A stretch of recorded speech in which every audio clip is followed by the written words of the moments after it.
AITA, my son's argument over Pokemon cards blew up into a parent feud that's tearing our neighborhood apart. Hey Reddit, I never thought a simple argument between two kids could spiral into this. I'm a 34-year-old mom living in Los Angeles, and I'm genuinely lost on how to handle the drama that's unfolded. My son F, 7, and our neighbor's son J, 9, used to be inseparable. They were the kind of friends who could spend hours together building Lego masterpieces or biking through our quiet suburban streets without a care in the world.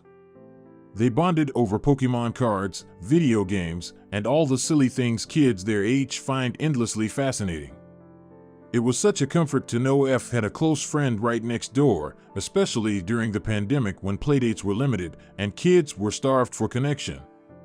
But now, their once tight bond has unraveled, and the situation has become a full-on neighborhood soap opera. The fallout begins. It all started 3 weeks ago. It was just another ordinary afternoon. Jay came over to hang out at our house, as he often did. The boys headed upstairs to F's room, and I didn't think much of it. My husband and I were downstairs, half watching TV while entertaining our youngest. Everything seemed fine until F wandered downstairs, looking casual, almost indifferent. He simply said, "Jay left," and plopped down on the couch like nothing was wrong. I pressed him for details, and he shrugged, explaining that they'd had an argument about Pokemon cards. Jay had claimed some of his cards were super rare, and F, being skeptical, didn't believe him.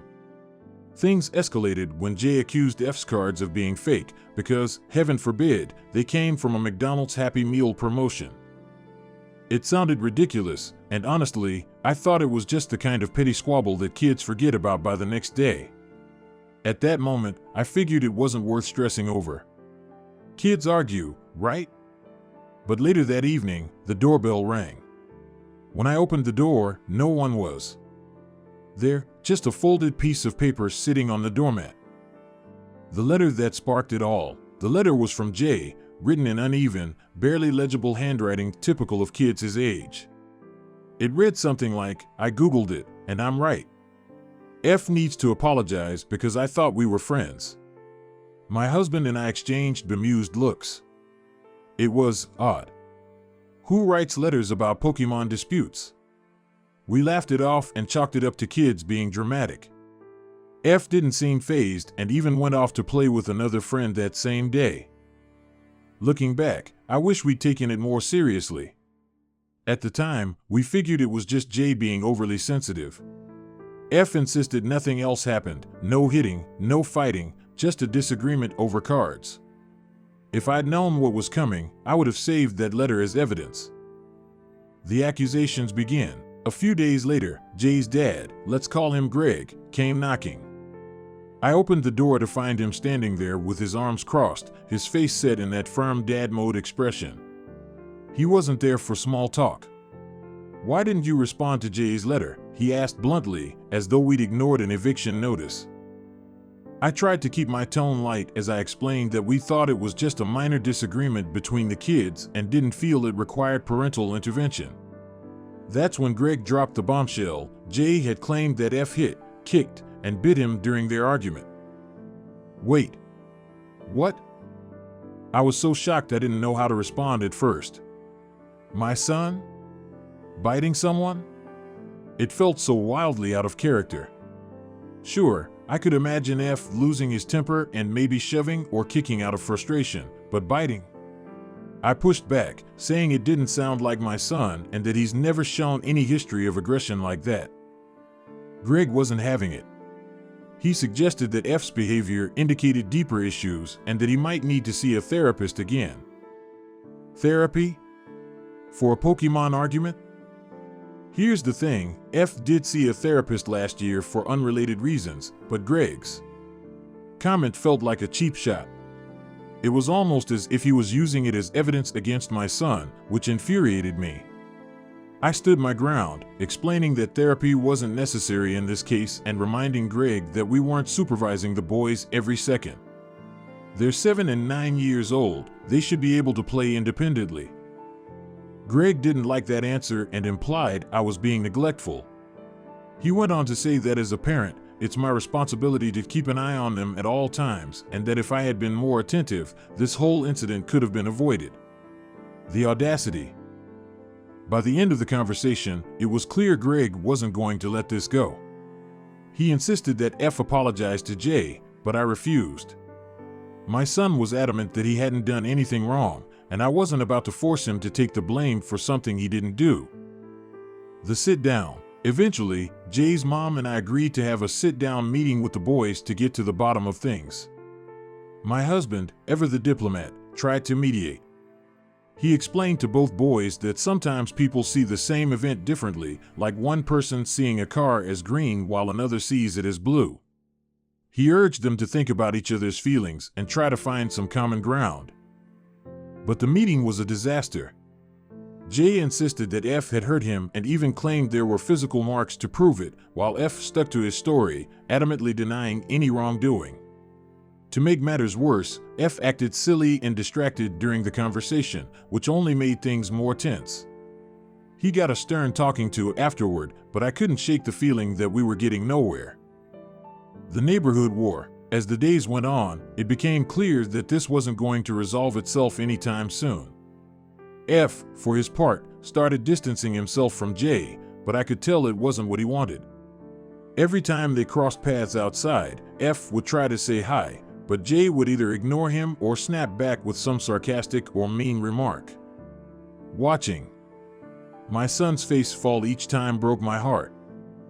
At the same time, Jay's parents weren't making things any easier. They were polite enough when we saw them in passing, but there was an unmistakable tension in every interaction.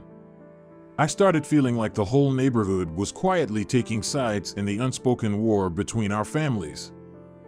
The moment that broke me, then, last night, I found F sitting by his bedroom window, staring out at Jay, who was watering the plants in his yard. His face looked so small and sad, like he was carrying the weight of the world on his little shoulders. I sat down beside him and asked if he wanted to play with Jay again. He hesitated before whispering, no, but his voice cracked, and I knew he was lying. When I suggested apologizing, he looked up at me with tear-filled eyes and said, "But why should I apologize if I didn't do anything wrong?" That absolutely broke me. I told him he could always come to us, no matter what, and that we'd support him even if he did mess up. He insists he didn't hurt Jay, and honestly, I believe him. Still, I'm at a loss. The parents just won't quit. Meanwhile, the neighbors aren't letting it go. Greg approached me again yesterday, asking if this was it. He repeated the accusations about the bite mark and bruises, but this was the first I'd heard about any supposed physical evidence since the initial argument. Why wait 3 weeks to bring this up if it was so important? It feels like they're trying to drag this out for the sake of it. Living in a tight-knit Los Angeles neighborhood doesn't help. Everyone knows everyone's business, and avoiding the neighbors entirely isn't an option. I've tried to keep things civil, but the tension is thick enough to cut with a knife. I can't help but feel like we're stuck in a social minefield, and every move we make only seems to make things worse. I've even started considering therapy again, not because I think F is guilty, but because I want to help him process the emotional toll this whole ordeal has taken on him.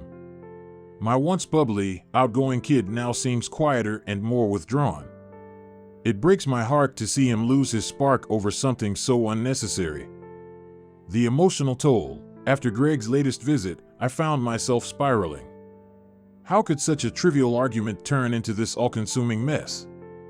My son isn't just confused, he's hurt. He doesn't understand why his friend is suddenly being so mean to him, why the parents are making such a big deal, or why he's being blamed for something he swears he didn't do. And honestly, neither do I. I decided to take a step back and really observe F. Over the past few weeks, his mood has shifted. He's quieter now, and his usual bright energy has dimmed. The other day, I caught him tearing up one of his Pokémon drawings, something he usually treasures. When I asked him why, he muttered something about it not being good enough and ran off to his room. My gut tells me this whole situation is chipping away at his self-confidence. At school, things seem okay. His teacher hasn't reported any issues, and he still gets along with his classmates. But at home, the weight of what's happening is more apparent. He's withdrawn, less interested in his usual activities, and avoids playing outside as much as he used to. It's like he doesn't want to risk running into Jay. The strained neighbor dynamics. Our relationship with Jay's parents has also reached an uncomfortable stalemate. Greg clearly doesn't trust us anymore, and Jay's mom, who used to be friendly, now barely says hello when we cross paths. At first, I thought this would blow over, but now it feels like they're actively holding a grudge. The other day, we were out in the front yard, and I overheard Jay's mom talking to another neighbor about how some parents don't take responsibility for their kids' actions. She didn't mention us by name, but it was obvious who she meant. My blood boiled. It's one thing to have a disagreement, but to start spreading gossip in the neighborhood? That's a new low. To make matters worse, Greg seems determined to escalate things. He started keeping a closer eye on F whenever he's outside, like he's waiting for him to slip up. It's unsettling. I caught him staring out his window while F was riding his bike, and it gave me serious Big Brother vibes. I almost want to confront him about it, but I don't want to add more fuel to the fire. What about Jay? The strange thing is, Jay doesn't seem as affected by all of this. I've seen him playing with other kids on the block, laughing and joking like nothing ever happened. It's almost like he's forgotten the argument entirely, yet his parents are the ones keeping it alive. I've even heard him boasting about the situation to other kids, saying things like, F got in trouble because he's a liar. Hearing that secondhand from another mom absolutely crushed me. F doesn't know about it, and I don't plan on telling him, but it just reinforces how toxic this has become. Considering the bigger picture, at this point, I feel like I'm stuck between two options: let this feud continue to fester or take some kind of drastic action to end it. But what can I do? If I apologize on F's behalf, it'll feel like I'm admitting he's guilty of something he didn't do. On the other hand, if I keep defending him, it's only going to deepen the divide between our families. I've thought about arranging another sit-down meeting, but after the disaster of the first one, I'm hesitant. It feels like no matter what I do, the neighbors will never be satisfied. They've already made up their minds about F, and nothing I say or do will change that. The idea of therapy for F keeps coming back to me. Not because I think he needs help for his behavior, I truly believe he's innocent, but because I want to give him a safe space to process everything. I hate that this situation has made him feel isolated and misunderstood. Maybe a therapist could help him rebuild his confidence and teach him how to handle conflict in the future. A plan to move forward. For now, I've decided to focus on F's well-being. We've been spending more time together as a family, trying to remind him that he's loved and supported, no matter what. I've also encouraged him to focus on his other friendships. He's been spending more time with a few classmates from school, which seems to lift his spirits. As for the neighbors, I'm keeping my distance.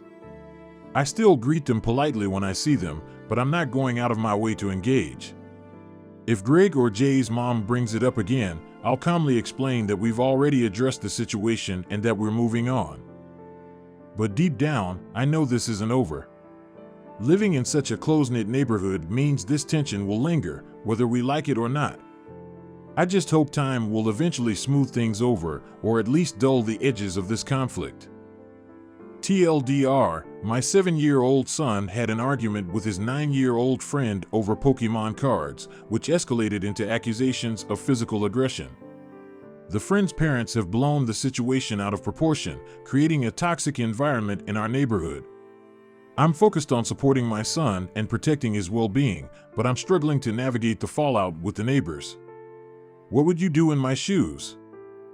If anyone has dealt with something similar, I'd love to hear your advice. How do you protect your child while maintaining some semblance of peace in a community where everyone knows everyone? Should I push for another meeting? Or is it time to just let things go and focus on moving forward?